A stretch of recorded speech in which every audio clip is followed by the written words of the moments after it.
here is why, in many ways, Dogecoin has better economic policy or monetary policy, and it's better as a currency than Bitcoin. It's because of its inflation rate. So all the cryptocurrencies that are proof of work started with a high inflation rate because you need to just actually create them out of nothing, from zero to something. So the initial inflation rate for all these proof of work coins, like Bitcoin, Dogecoin, Ethereum was proof of work at the beginning too, though it also had like a founder's stash and everything, was like 50%. It was really, really high. So people were just mining buckets and buckets and buckets of this stuff, creating free markets, dumping them out. That has gone down with time. Bitcoin has a halvening, and so every 4 years it reduces its supply issuance by half, and so a Bitcoin creates a block every 10 minutes, which is pretty slow. It's not really good currency as a result of that. You know, they talk about Lightning all the time, but they've been talking about Lightning for years and years and years, and it's never gained any real adoption. So I have used Bitcoin before. I went to this Bitcoin bar in Budapest and bought I think a glass of wine or something there. That was nice. But 10 minutes for a block time, and it drops the amount, the block reward by half every time. So it's getting really low now. It's like around 1%. And from this point on, like the next halvening in 2028, it's going to drop to like, I think less than 0.5%. It's going to be in that zone, somewhere in there. It's not really the best situation, honestly. You know, a lot of people say it's deflationary. The supply reductions are deflationary, but all these things are still inflationary at the end of the day. Eventually, Bitcoin will be completely mined unless something happens, and then the network has to be maintained by transaction fees.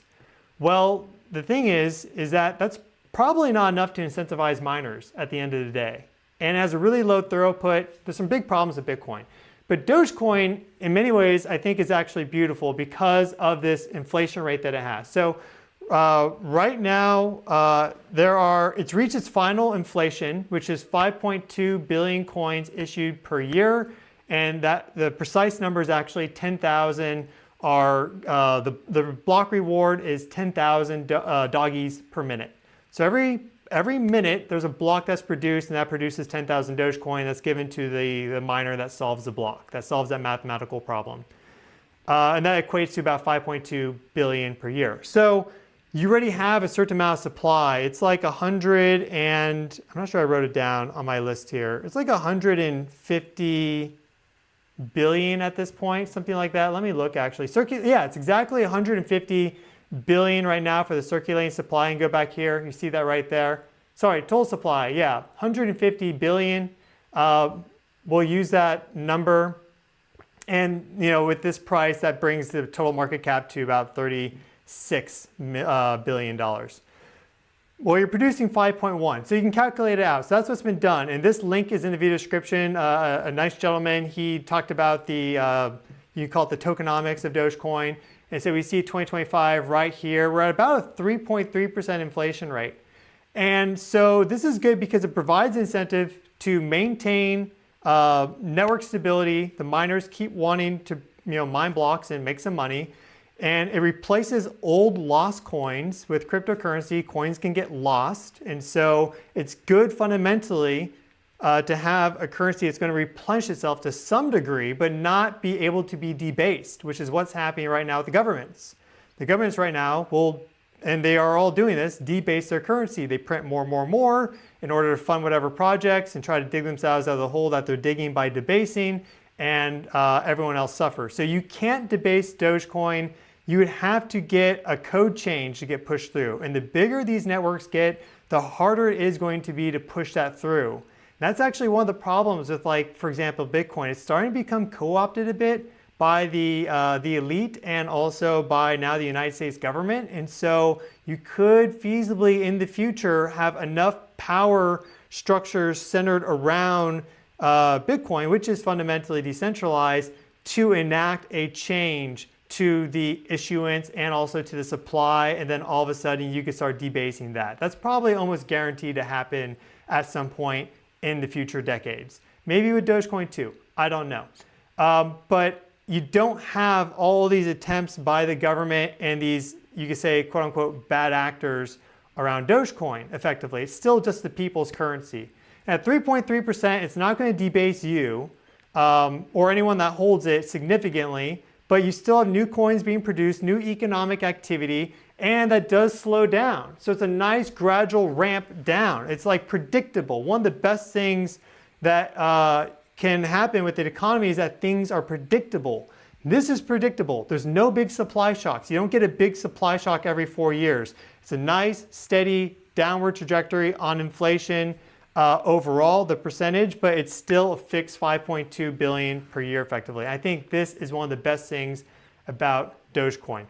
Keep in mind the scale here is not going to zero. So this is just a small linear growth on top of already a quite big supply of about 150 billion. So that's important. And we'll look at the TA as well just in a little bit. But the main thing I wanted to share with you in this video, this is a quick live stream on this, is I wanted to talk about the astrology for Dogecoin, because right now it's really insane. We have some really awesome astrology at this moment in time. Just in general, the astrological transits, the planetary resonances, you can call them, are very, very powerful. And want to make sure that looks good. Yep. And so Dogecoin is being activated by all that more than any other cryptocurrency this year. And it's actually happening today as well because of the new moon. So happy new moon, everyone. July 24th, 2025.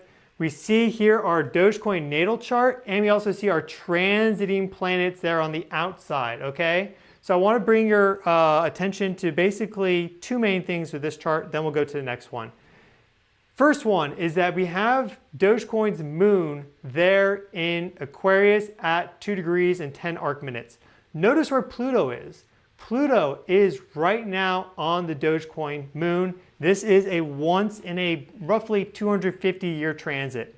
So to get Pluto passing over points like this in any sort of chart, whether it's your chart or French chart or like, for example, Dogecoin's natal chart, which is created for the Genesis block in Portland. So this is the time of that, you know, all this information's out there. You can create the chart. This is the chart though. You only get this if these things happen to be directly in front of Pluto in the sky. And so Dogecoin had that beneficial arrangement. And that transit over Venus, you'll see Venus there, that transit of Pluto over Venus was very fortuitous for Dogecoin. Just quickly check this out. Here we have the conjunctions between transiting Pluto over natal Venus. You get 2 there, you get 1 right in the middle of this absolute amazing growth period going from about 0.002 up to 75 cents. And then we see these last 2 conjunctions before Pluto eventually moved on. Natal Venus, of course, is staying at 24 degrees, 38 arc minutes. That's pretty wild. If that doesn't show you something, I don't know what does. Here is what we have with the moon coming up. We'll talk about that more. But this is a once in a lifetime transit for Dogecoin with Pluto. Pluto representing power, Pluto representing wealth. That's the ancient Greek word of Pluto, represents wealth. So it very much is this agent of empowerment. And if to give you like the quick fairy tale, the Brothers Grimm fairy tale, you have Mother Hell down below. Cinderella drops down.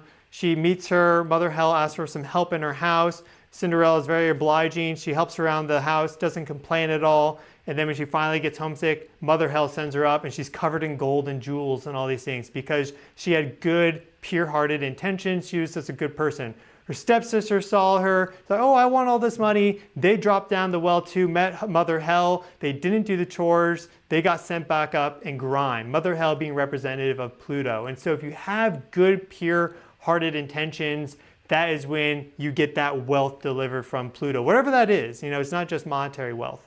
So this is a very big transit right there. On top of that, this is the 12-year cycle for Jupiter. Jupiter is returning, and this is one of the best aspects of Dogecoin is its placement of Jupiter there exalted in Cancer on its midheaven. So this is your public persona, how people see you. It's what I'm doing right now for myself, for example. So this is all eyes on you, and this is the top of the chart where the sun is at zenith, for example. that position of the sky, like directly overhead, wherever you were when you were born. And this is kind of like your expansion out into the cosmos and more. So it's very, very beneficial fortuitous point in general. And to have Jupiter exalted conjunct your midheaven is extremely, extremely good. In the 10th house, which relates to career, and it can also relate to finances and things. So that transit coming up. Here we see transient Jupiter right there. It's going to be in this zone for about the next 10 months or so. So we have this going all the way through the middle, roughly, of 2026. We also have some historic planetary resonances unfolding with, where are they? Transiting Saturn and Neptune. But you'll notice the reason I'm making this video today is because we have this new moon right here. So the sun and moon are opposite Pluto exactly at this moment in time, indicating some sort of fresh start for Dogecoin. And an oppositional aspect is a little bit more powerful, a bit more tension, but it's not necessarily bad. In my own personal experience, I've found oppositions to many ways be hugely beneficial, so long as you know how to work with them. And so I'm here as the Leo figure bringing attention to Dogecoin, which has been sleeping in the background, you could say. But fundamentally, the energy of Dogecoin is very, very, very nice. That's why I like it as an asset. So this new moon is a very powerful activation for this. And you'll notice this is the moon. Who is the ruler of Cancer? Oh, that's the moon. Like the moon is in domicile in Cancer. It's the ruler over Cancer because this is Leo for the sun, and you have the moon and sun together in the zodiac. This is all Western tropical. So we have Jupiter exalted going back to conjunct its midheaven, this 12-year transit. You only get a Jupiter turn every 12 years. It's a very beneficial period of time. Jupiter is seen as like the main benefic, the greater benefic, the lord of abundance and fortune, good luck. So like Felicitas Fortuna. And we have the moon here in Aquarius being activated by Pluto. Very, very beneficial. One other thing that I'll share as it relates to the larger macro backdrop is that we have Saturn and Neptune here going conjunct in the very first degrees of Aries, and that specifically, the exact conjunction will be at 0 degrees and 46 arc minutes of Aries on February 20th to the 21st. So there'll be a 0 degree conjunction between Saturn and Neptune in Aries. We've had some other conjunctions between the planets in that 0 to 2 degree range of Aries, of course, but the last significant conjunction that occurred between these two in Aries in that critical zone was March 11th of 594 BCE, or just BC, and that was at 2 degrees and 5 arc minutes of Aries, and that corresponded basically perfectly with the birth of coinage. So that is kind of hinting at the fact that this is connected to money and the transmission and transfer of value and energy between people.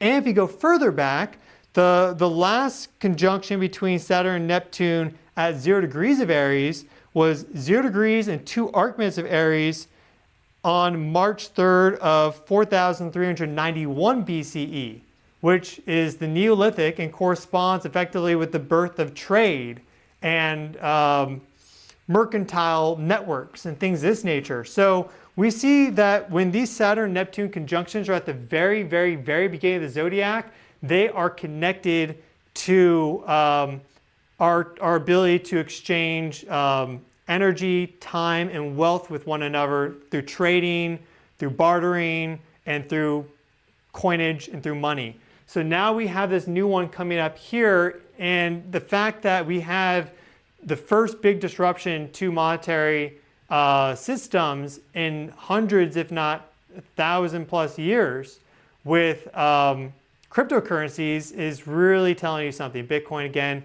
roughly 2009, Dogecoin, December 6th of 2013, right? That's all super close to this time frame. So that is also a very, very, very powerful macro planetary resonance that is driving a big push here. Now, people of the channel that have been watching channel for a long time, are certainly going to be wondering, okay, well, Stefan, you talk about solar flares and solar activity all the time. These things are run by computers. What happens if you have a solar flare? All of a sudden it's worthless. I will say, first and foremost, precious metals are important. Gold, silver, any others that you want to include in there, like copper, platinum, what have you. Those will never be fully replaced. They're just difficult to move around the globe. And we're entering into an age of air with the Jupiter-Saturn conjunctions being in air signs going all the way out to like 2150 or so. We also have Neptune and Pluto meeting up in Gemini for the next few thousand years. There's a tremendous amount of air energy right now, and that's all about, for example, like the internet and computer technology and the mental space, and also rapid transfer of movement and just mobility. So anything that allows you to be mobile is going to get like a +5 modifier just as a result of the background planetary resonances. So as it relates to a solar flare impact, let's say you do have a huge solar storm coming in, like a Carrington event. Will that cause an EMP-like effect and knock out some grids and some technology? Yeah, it will. The systems that are going to be the most resilient, technologically at least, the most resilient systems are going to be the ones that aren't based on technology. Your garden in your backyard is going to be something you're going to want to have in case something really goes south, right? Things like that. Making sure you have good supply of water, you have a roof over your head, well built. These things are invaluable. Having some precious metals, some silver, right? For bartering, gold for long term. But the technological systems that are going to be the most robust are going to be the ones that are distributed all across the globe that anyone can like join in on, because you're not going to take out all the technology across the globe. A solar storm impact has non-uniform effects, especially if it's, let's say, like a Carrington event or even like a super flare. You're going to get the greatest electromagnetic flux in the northern regions, the high polar regions. So you may get some extremely powerful telluric currents, let's say up in northern Europe and Canada and northern parts of the US, and maybe little bits of southern Argentina, things like that. But in general, a lot of these systems that are distributed globally, like proof of work miners, will be fine. So this is actually one of the most robust technologies, again, technologies, that exist as it relates to this new future that we're going into, that is becoming increasingly where there is a risk factor as it relates to solar activity, space weather, and more. So that is also something I want to point out. So that does make that, you want it to be proof of work. You don't want it to be any of these other ones that can have the code switched on you, that had a pre-sale, and the founders can just increase the supply, just dump on you. You want it to be proof of work. So that's basically Bitcoin, Dogecoin, Litecoin, Monero. At this point in time, those are the big ones. And so let us check out this next graphic here. And yeah, I'm just reading some of the comments now. Okay, so Dopamine Field saying it's just transparent that you're hyping my own crypto bag. It's embarrassing. Well, this is just for informational purposes, not financial advice. And there's a lot of bags, right? There's the US dollar, there's a couple silver coins. There's a whole bunch of things that I personally have. Do I have some Dogecoin? Yeah, I have some Dogecoin. I have a whole bunch of other things too. I don't have that much of any of these things. I'm pretty well distributed across. I just like this, and I like how I've been tracking it since 2019, before all this happened and became super hyped up. And at the end of the day, one Doge is one Doge. So it's really just a lesson into crypto astrology. This is what this video is more so than anything.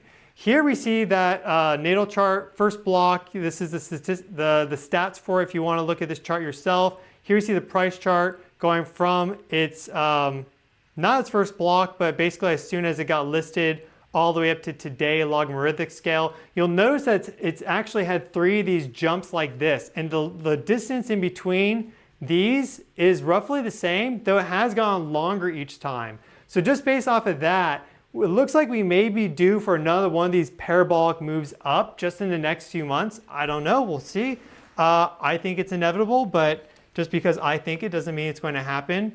But again, we see what happened with Venus here as Pluto went over Venus. These are the exact conjunctions. Look at the price discovery. It matches literally perfectly. Absolutely perfectly. If you had bought it there, you would have been very, very, very happy. This is like your last chance to get in effectively before kind of finish. And these were good exit points. I mean, that's the best exit point. But these are good exit points before all of a sudden it really started to go down. But look at what's happening now. We've had these waves. So again, this is Pluto going over the moon, and Jupiter right now is in Cancer, exalted, amplifying those lunar energies. The moon controls the tides on the planet, right? So you have sometimes bigger tides. Right now is a new moon. We have bigger tides right now. And we're actually seeing like this kind of water element express itself in the chart of Dogecoin with this most recent cycle. Here, it was just really fast and up. Venus is a lesser benefic related to finances and money. And so it's not a surprise that it literally just went ping and went straight up. But the moon works a little bit slower. But look at these waves coming in. We have the first wave, then the second wave, then the third wave. Are we set for wave 4 soon? That is a good question. We had this first near conjunction between Pluto transiting over the natal moon back in 2024. Pluto went from 2 degrees and 0 arc minutes to 2 degrees 6 arc minutes. That's 4 arc minutes away from that natal moon, which is at 10 arc minutes and 2 degrees. So it nearly got there, so I did put that in there, but we only have 3 exact conjunctions with Pluto and the moon. We have the first one here. We have the next one coming up on the 13th, and then on 12/12/2025 is the final one. So I'm just looking at this. The moon represents many things. It represents the rhythms of fortune. It represents the people. In Aquarius, that is where Pluto is right now. This could be said to represent the will of the people to form a better collective. For everyone, based on higher principles, the smart use of fair decentralized technologies, working together, fortune can be had for all. That's kind of what I believe. And if we look at some of these systems in place, for example, fiat currency, the government debases it, prints it for their own benefit, and basically causes rampant inflation, and people that don't invest in assets or those that just don't have that much money, they progressively get poorer and poorer and poorer. It's a real crime on this planet. Then we have gold. There's a lot of people out there that have gold as an investment. That's awesome. That's great. It's not going anywhere. Very valuable, precious metal. Has unique properties. For example, it doesn't corrode. Highly conductive. The problem is that central banks are the biggest owners of gold. They have massive gold supplies. Most of the gold in the world is owned by the central banks. And so when the price of gold goes up, you're just making those who are committing all the sin on this planet richer. The United States government being the biggest owner of gold, unless Fort Knox is empty. But they are the biggest repository of gold. An interesting one is silver. Silver is way more widely distributed, and it doesn't have any baggage. That's the nice thing about silver. It doesn't have any baggage in terms of like Dogecoin does have this connection to Elon Musk because he likes it too. He's talked about it. I was interested in this before he was, but regardless, he's put out a lot of stuff there, and some people love the guy, some people don't like the guy, some people are neutral. But you have at least one big figure that's interested in Dogecoin. With Bitcoin, you have now the government really getting their hands into it. Governments have stockpiles. You have people like Michael Saylor with this huge, massive stockpile. Other Bitcoin treasuries popping up. You can see the good in that. You can also see how it's no longer really a crypto for people so much. The boat's kind of like ready, set sail for a lot of people there. So if you look at it from a non-dual perspective, then you can see the good and the bad. But Dogecoin is probably one of the cryptos with the least amount of baggage. I would say the financial asset that has the absolute least amount of baggage is probably silver. And I think anyone can rally behind silver in the fact that it has a history also going back thousands of years. And there used to be a silver to gold ratio of like 10 to 1. So about 10 silver coins to 1 gold coin. But that's just an aside. I just do want to state that there are other things out there which are also looking good from like this longer term perspective for the future and the debasement of fiat currency. But Dogecoin has this very, very unique astrological transit occurring at this moment in time, fueled at the base by these completely transformational planetary resonances of Saturn and Neptune going conjunct in the first degrees of Aries, which have been linked to massive financial innovation. Trade networks back in 4,360 BCE. That's the age of Gemini, I believe, which is when all these things started getting established. And then 594 BCE, the birth of coinage, the beginning of ancient Greece. And then now, February 21st, 2026, that is, we don't know what that's going to be yet, but I think it's going to be connected to all this. So I don't believe there's anything else other than just me going through a little bit of the technical analysis right now. So I'm not a TA expert, and there are a lot of people that talk TA on YouTube. No one's technically an expert at the end of the day. I do want to give a shout out just because, I see this guy, he's hustling hard, he's making videos daily.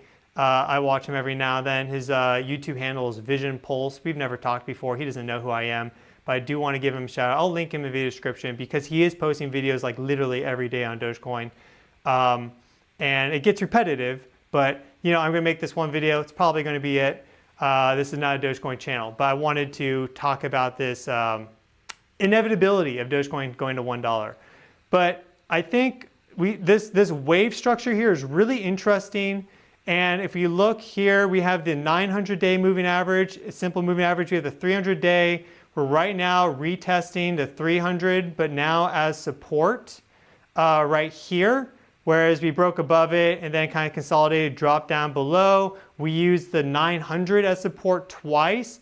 It is possible that we break below the 900. Anything is possible. We could go further down, but that would take us below 14 cents. So I don't think that's going to happen at this point anymore. I think the 900 now has acted as good support. We were already underwater for the bear market significantly. We retested it right here.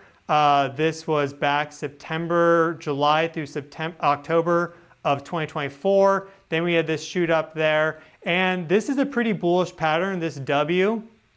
Ws are bullish when the second part of the W is higher than the first one. So when it has this ascending structure to it, fundamentally that's a pretty bullish setup. Rather than, for example, this going like this and then going down further. That's not really that bullish. It's showing like a break in the trend. It has been able to maintain its Bitcoin ratio effectively at around 200. Whereas it did go up to a high of like nearly 1,000 right here, but it hasn't slipped back into its prior territory that it had for like years and years and years. I can show that really quick. If we go to CoinGecko and I put on the Bitcoin ratio, and just if you look at this, we see that most altcoins are oscillators at best, and most of them actually just continue to go down. This one was oscillating, and then that Pluto-Venus transit, boom, went up. And look at how it's now been oscillating in this new range. But it has slipped down on the ratio to the lowest it's ever been, and since this pump in 2020 and 2021, down 156. But fundamentally, it is forming a nice hold in this area. So is it going to increase on the Bitcoin ratio? It's possible. It's very possible. I wouldn't discount it. Is it guaranteed? No. We could finally see it fall back down to this territory. But with the crypto astrology and that Jupiter cycle exaltation MC, I think what we're going to see is some really big news around Dogecoin in the next 6 months. And I think that Dogecoin ETF will get approved, and that will be one of the big things, but not the only one. I think we're going to see some other things as well coming out from a variety of people and just groups and agencies. The astrology would indicate that Dogecoin is going to be in the spotlight around the time that we get, around the time, I think it's this one right here. No, it's this one. Around the time that Jupiter matches up here, we're going to see Dogecoin in the spotlight in some big way on the world stage.